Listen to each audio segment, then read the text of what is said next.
J'ai pas envie de réduire le roman ou le travail des romanciers à un travail de lanceur d'alerte ou de militant de la cause écologique, c'est pas du tout ça.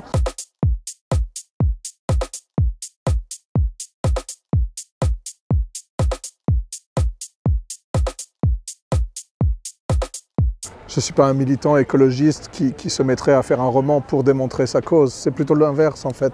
Je suis romancier et à la faveur d'un roman et de recherche pour le documenter, je suis tombé un peu sur cette question climatique. Et c'est vrai que quand on plonge dans ce qui arrive à l'Arctique en ce moment, on tombe assez vite sur les problématiques d'environnement et de climat et d'écosystème. Et qu'effectivement, ça rendrait militant le plus doux des hommes parce que de voir à tel point la planète en danger, ses écosystèmes menacés et des gens finalement au lieu de s'en désoler, en profiter pour faire naviguer toujours plus de bateaux et aller chercher toujours plus de pétrole, c'est insupportable.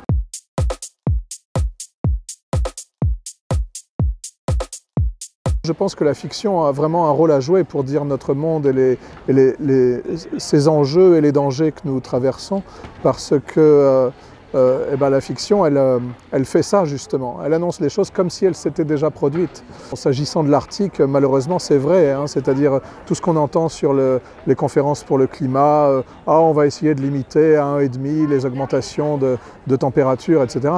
En réalité, en Arctique, ça a déjà augmenté de 6 ou 7 degrés. La banquise fond, les glaciers disparaissent, c'est une réalité depuis déjà 20 ans, 30 ans.